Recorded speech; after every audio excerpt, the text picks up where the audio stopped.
पूर्व मुख्यमंत्री एवं भाजपा की वरिष्ठ नेत्री उमा भारती की पार्टी द्वारा की जा रही सतत उपेक्षा से आहत होकर भाजपा के युवा नेता एवं उमा भारती के समर्थक अरविंद लोधी सिलारी ने भाजपा छोड़कर कांग्रेस का दामन थाम लिया है। उन्होंने अपने समर्थकों के साथ कांग्रेस प्रत्याशी हर्ष यादव के समक्ष कांग्रेस की सदस्यता ग्रहण कर ली। भाजपा पार्टी संगठनों से इस्तीफा देते हुए युवा नेता अरविंद लोधी ने बताया कि प्रदेश में भाजपा की सरकार साध्वी उमा भारती के संघर्ष और बलिदान की देन है, परंतु भाजपा द्वारा उनका लगातार अनादर किया जा रहा है। भाजपा सिर्फ वोट प्राप्त करने के लिए समुदाय विशेष को एक माध्यम के रूप में इस्तेमाल करती है और बाद में भूल जाती है। पूरे प्रदेश में भाजपा का व्यावसायीकरण हो चुका है। पार्टी के प्रधान पदों पर अन्य विचारधारा के वह व्यक्ति काबिज हैं जिन्होंने कार्यकर्ताओं का दमन किया है, उन्हें प्रताड़ित और अपमानित किया है। उन्होंने कहा कि एक संत की उपेक्षा अनादर कर भाजपा ने अपना असली स्वरूप उजागर कर दिया है। क्षेत्र की जनता मौजूदा चुनाव में भाजपा को सबक सिखा देगी। उन्होंने कांग्रेस प्रत्याशी हर्ष यादव के समक्ष कांग्रेस की सदस्यता ग्रहण करते हुए उनकी ईमानदार छवि एवं सभी वर्गों को साथ लेकर चलने की नीति की सराहना की। इस अवसर पर उनके कई साथियों ने कांग्रेस में आस्था व्यक्त करते हुए कांग्रेस की सदस्यता ग्रहण की। कांग्रेस में शामिल हुए हैं तो क्या विचारधारा और क्या क्षेत्र विधायक के लिए कहेंगे? सबसे पहले आपके लिए धन्यवाद और हमारे देवरी क्षेत्र के लाडले विधायक जिनका मैं 2003 में जब रतन सिंह जी का चुनाव सम्मानीय विधायक जी के साथ में हुआ था, उस समय मैं रानीताल में एजेंट बना था। वहाँ जिस तरीके से मैंने भाजपा के लिए काम किया, तो जो घटनाएं सम्मानीय भाई साहब विधायक जी के साथ घटी और उस समय से 2003 से 23 तक आज 20 साल हो गए, लेकिन विधायक सम्मानीय हर्ष भैया मंत्री भी बने तो मुझे ये महसूस नहीं हुआ आज तक कि हमने हर्ष भैया के विरोध में काम किया। दूसरी बात ये रही, हमारे आस्था का केंद्र सम्मानीय दीदी उमा भारती जी जब 2003 में 150 प्लस सीटें लेकर वो आई और उनके लिए मुख्यमंत्री बनाया गया, जिस तरीके से वो काम कर रही थी, लेकिन सुनियोजित तरीके से उनके लिए मुख्यमंत्री पद से हटाया गया। आज वर्तमान की परिस्थिति में हमारी बुंदेलखंड में पूरे मध्य प्रदेश में सभी वर्गों की चहेती सुश्री उमा भारती जी के लिए सम्मान नहीं मिलना, ये हम लोगों को बहुत ठेस पहुंची। अभी भोपाल में सम्मानीय दीदी ने ओबीसी महिलाओं के लिए आरक्षण की बात रखी थी। निश्चित ही यह भाजपा के नेताओं के लिए उचित नहीं लगी, तो उन्होंने दीदी का सम्मान करना उचित नहीं समझा। ये हम लोगों के लिए बहुत बड़ा ठेस है और हमारे सम्मानीय विधायक जी, हमारे सम्मानीय कैलाश पटेल वकील साहब, जिनके सानिध्य में सन 98 से हम स्वयंसेवक बने थे, और हमारे ग्राम के सभी वरिष्ठ जन, उन्होंने ये बोला है कि जब हमारे राष्ट्रीय नेतृत्व का सम्मान नहीं हो रहा है तो वहाँ रह के आप क्या करोगे।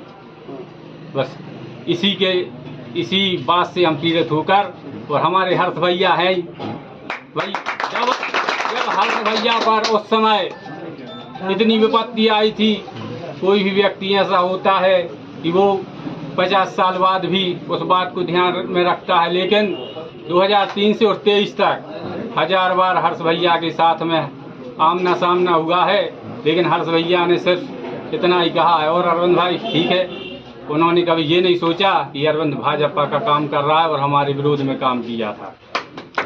सभी हमारे कांग्रेस पार्टी के, मैंने भाजपा छोड़कर कांग्रेस की आज सदस्यता ली है। हमारे सभी देवरी विधानसभा क्षेत्र के कांग्रेस पार्टी के सभी युवा साथियों से, देवरी विधानसभा क्षेत्र के सभी सम्मानीय बुजुर्गों से, सभी सम्मानीय माताओं से करभद्र निवेदन है कि भय, भ्रष्टाचार और आतंक को खत्म करना है।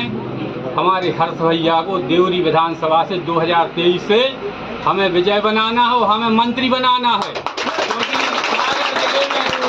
सारा जिले में 3 मंत्री हैं। भाजपा कार्यालय का उद्घाटन हुआ, नगरीय प्रशासन मंत्री भूपेंद्र सिंह जी आए। 20 साल हो गई भाजपा की सरकार के लिए। लोग कहते हैं, आज मैं मीडिया में देख रहा था, लोग कहते हैं कि खुरई में मंत्री बहुत हो गए, विधायक बहुत हो गए, अब मुख्यमंत्री चाहिए। देवरी विधानसभा के लोग बोल रहे हैं प्रहलाद पटेल मुख्यमंत्री बन रहे हैं। आप देख लो ग्वालियर तक नरेंद्र सिंह तोमर जी, आप शिवराज सिंह चौहान जी, कैलाश विजयवर्गीय जी, आप तय तो कर लो। हमारा सिर्फ एक नेता है, कमलनाथ जी। हमारा नेता खुला है, ढका हुआ नहीं है। प्रदेश का मुख्यमंत्री निश्चित ही। मैंने दमोह जिले में प्रथम एजुकेशन फाउंडेशन जो एक संस्था है, डिस्ट्रिक्ट कोऑर्डिनेटर रहा हूँ, रायसेन में रहा हूँ, बात होती रहती है।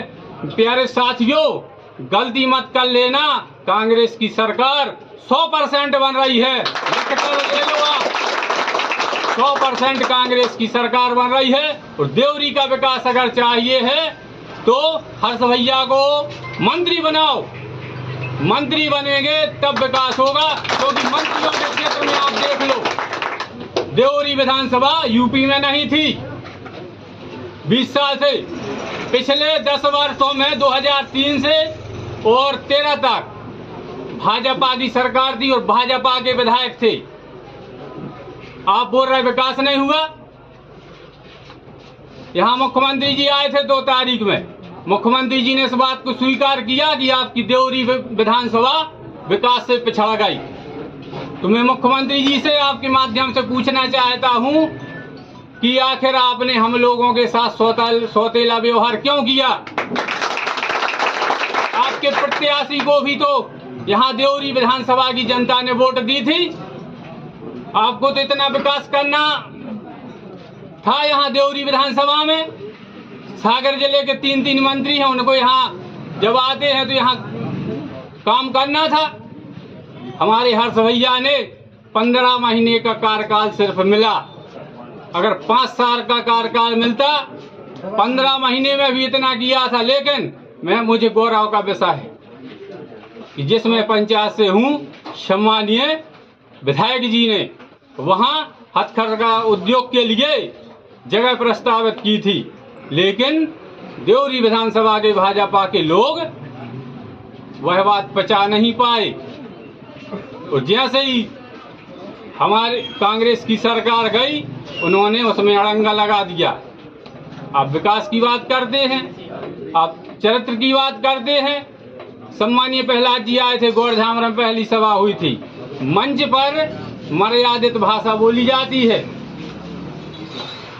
सम्मानीय हमारी माताएं रहती हैं। भाई, एक प्रतिनिधि को आप निकम्मा और नाकारा कहे कि क्या सिद्ध करना चाहते हैं। देश संविधान से चलता है और देश संविधान से चलेगा। मंचों पर किसी भी पार्टी के नेता हों, मंचों पर सभ्य भाषा बोली जाती है। मैं एक और निवेदन करना चाहता हूं आपके माध्यम से कि कुछ लोग हमारे समाज के लोगों को बरकरार रहे हैं, ये ठीक नहीं है। मैं समाज के सभी सम्मानीय बंधुओं से निवेदन करना चाहता हूं, अपनी अपनी विचारधारा है। मैं ये कहना चाहता हूं कि आप किसी की बातों में न आए। हर्ष भैया सबके हैं, किसी के साथ गलत नहीं किया। जो लोग कहते हैं 2003 से आज तक का अनुभव है, आपने लोग बोलते हैं केसली का कांड, आरोप लगाते यहाँ वहाँ। मैं भी आपके साथ था भैया, मैं भी, मुझे मालूम है साहब। इसलिए सभी जनता जनार्दन से निवेदन है कि सत्य के साथ रहिए। जो लोग आपके हाथ जोड़े उसके साथ है। हाथ मिलाने में फायदा है भैया। हमारे निष्कर्ष भाई हैं, भैया बोले कि आप पैर छुओ, तो मेरा एक निवेदन है कि पैर छूने की प्रथा बंद करिए, हाथ मिलाने की प्रथा चालू करिए। सबका सम्मान हो, सभी मातृशक्तियों का सम्मान हो। क्षेत्र के सभी, आज हम देवरी से अगर 12 बजे रात को भी हम घर जाते हैं तो हम शान से जाते हैं, शांति से जाते हैं कि हमें कोई दिक्कत नहीं।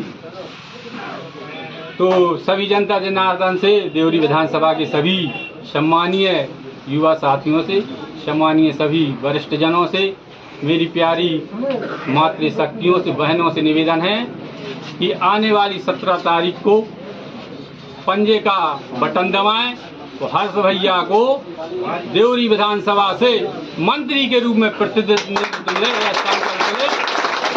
जय ओबीसी, जय संविधान। भाई साहब, देवरी विधानसभा में लगातार भाजपा पार्टी छोड़ कांग्रेस में शामिल हो रहे हैं, तो क्या कहेंगे सर? भारतीय जनता पार्टी के क्रियाकलाप खासतौर से जिस तरह के निर्णय देवरी विधानसभा के साथ साथ मध्य प्रदेश में ले रहे हैं, ये कहीं न कहीं अरविंद मोदी जी अपने हजारों साथियों के साथ एक ऐसे युवा नेता हैं जो लगातार कई वर्षों से पिछड़ा वर्ग में काम कर रहे हैं। ओबीसी के लिए, एसटी, एससी और ओबीसी के लिए लगातार संघर्षशील साथी हैं। बहुत बड़ा जनाधार वाले इनके साथ चलता है और एक नया जोश और उत्साह भी है। साथ ही इनका इन वर्ग के लिए बेहद समर्पण भाव भी रहा है और कहीं ना कहीं एक भाव जो है उसी भाव से प्रेरित होकर और कहीं ना कहीं हमारे आत्मीय संबंधों को ध्यान में रखते हुए एक साहसिक निर्णय उन्होंने लिया है। तो इनकी, जैसा कि आपको जानकारी होगी, इनकी पृष्ठभूमि बाल्यकाल से संघ से जुड़ी रही है और यदि कहीं वो कांग्रेस में परिवार में शामिल हुए हैं, उसके हिस्सा बने हैं, तो कहीं ना कहीं वो अंदर से बहुत आहत रहे हैं, अंदर से दुखी हुए हैं और कहीं ना कहीं जिस पार्टी और जिस दल में थे वो उसकी नीतियाँ उन वर्ग के लिए, एसटी, एससी, ओबीसी वर्ग के लिए कल्याणकारी नहीं थी, इसलिए आज कांग्रेस परिवार में शामिल हुए हैं। मैं हृदय से इनका स्वागत करता हूं और धन्यवाद ज्ञापित करता हूं इस साहसिक निर्णय के लिए कि क्रांतिकारी नेता यदि हमारे साथ होगा तो निश्चित रूप से आने वाला युवाओं का भविष्य अच्छे हमारे युवा साथियों के साथ कैलाश जी, अरविंद जी जैसे नेतृत्व के रूप में सौंपा जाएगा। मैं जिस उम्र में हूँ, मैं चाहता हूँ कि नए युवा उत्साही लोग आगे आएँ, आगे बढ़ें, क्योंकि जब क्षेत्र में युवा आगे आएगा तभी क्रांति होगी। देश का इतिहास पुराणों में भी है, इतिहास साबित जब युवा आगे आता है तब इतिहास अलग रखा जाता है और निश्चित रूप से आज का दिन हमारी विधानसभा के लिए स्वर्णिम दिन होगा जिसमें ऐसे युवाओं ने पार्टी का दामन थामा है। आज ये सांकेतिक प्राथमिक सदस्यता की गई है। जब हमारे प्रदेश स्तर के, राष्ट्रीय स्तर के नेतृत्व आएंगे तो आप सबको उनके सामने विधिवत पार्टी की सदस्यता पार्टी में शामिल कराई जाएगी। आप सबका बहुत बहुत धन्यवाद।